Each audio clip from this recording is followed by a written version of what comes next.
From KUNC and the NPR network, this is In The NoCo. I'm Erin O'Toole. A half-century ago, a mile-long stretch of Federal Boulevard in Denver underwent a quiet transformation. More than 10,000 Vietnamese refugees settled in that corner of southwest Denver after fleeing their home country in 1975. Over the years, these newcomers turned the area into a vibrant hub for Asian culture. Today, it's known as Little Saigon. The area is home to many local Vietnamese-owned businesses, with the distinctive architecture of the Far East Center as its focal point. History Colorado is highlighting some of the stories that bubbled up in that neighborhood over the past 50 years. A new exhibit called Big Dreams in Denver's Little Saigon opened this week. The exhibit features 24 oral histories, a documentary exploring the community, and art from 4 local Asian American artists. Jane Lee is one of those artists, as well as an oral historian. She joined me to talk about the role Little Saigon played in her life and to share stories from the new exhibit. So I was born in Staten Island, New York, and a major part of my childhood was going to Chinatown on the weekends. And that was a huge part of my Vietnamese Chinese heritage. But in 2010, I moved to Denver with my family. And something that I really missed about New York was the rich culture, food, and of course, just the environment that there was in Chinatown.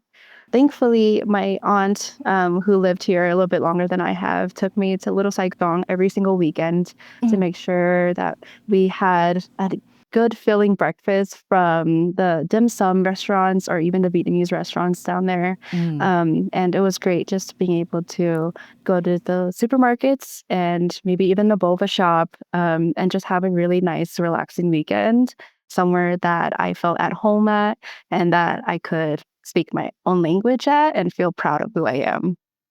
Now, when Vietnamese refugees first arrived in Denver in the 70s, they settled along Federal Boulevard in part because property was more affordable there. Jane, you gathered some of the oral histories that are featured in the exhibit, and I want to share a couple clips here. You know, you come into a new country, you have $4 in your back pocket. It's like almost everybody's story, right? Because it's true. In order for you to make it, you have to really rely on family, friends, and the culture. I was 3, and my sister was a few months old in my mom's hand. And then we came to the United States, and we didn't know anybody. And they actually sent us to Denver, which I don't know why, because they usually send people to California. What did you learn from some of the older residents that you spoke with about trying to start new lives in a new place?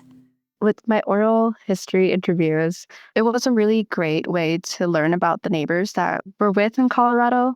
A lot of them shared experiences that were tough, and it was something that many couldn't really talk about, like similar to my parents. There's just a lot that goes on between the journey from Vietnam but to wherever they're going to land at in America, based on sponsorships, or just based on the actual area that they're welcomed into. I know Colorado was a big one that had concerns about weather because it's colder, but in Vietnam, it's so much warmer. Oh, wow. So a lot of the neighbors that I've listened to the oral histories about shared those experiences, but also have seen Federal Boulevard and Little Saigon to have grown so much in the Asian community. It's somewhere that they could upkeep their culture and really connect with their roots and their family, where they came from, and be able to share it with the community around us. I never thought about snow being such a major concern, but of course it's legendary. Yes, definitely. So 50 years on, some of the residents and their families have left or are thinking about leaving, and that would change the character of the neighborhood yet again. Jane, what kind of concerns did you hear from residents about how Little Saigon might change in the years ahead? I know there are some concerns about the continuation of businesses and having younger generations coming in and opening up those businesses. Currently, the state of Federal Boulevard is a little bit, I guess, visually not as accessible to go into. There's not that much parking. There's some potholes there. It's a really long road that you just have to have little tiny turns to get into. So I know that as much as we want to have Little Saigon continue to grow and everything, we really need the support from everyone to show how much this community really means to us and how much we want to continue to have it in our Denver area. It's something that we hold really closely to our hearts and somewhere that a lot of people find home into. We mentioned you are one of the artists who contributed to the History Colorado exhibit. What kinds of images did you paint and why did you choose those? So for my project, I did a series of paintings, and they will be of different scenery that you can see in the supermarket or in a restaurant.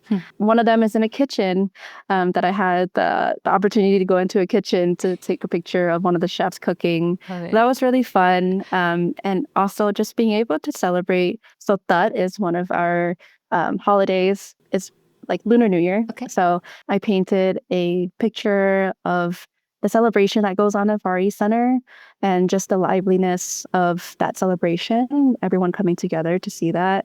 And a lot of the storefronts that have been seen as something that I feel like is home with me. So some of the bakeries that my mom and I would usually go to every single weekend and get fresh banh mi's with and be able to just gather a bunch of groceries and go home and share them with our families.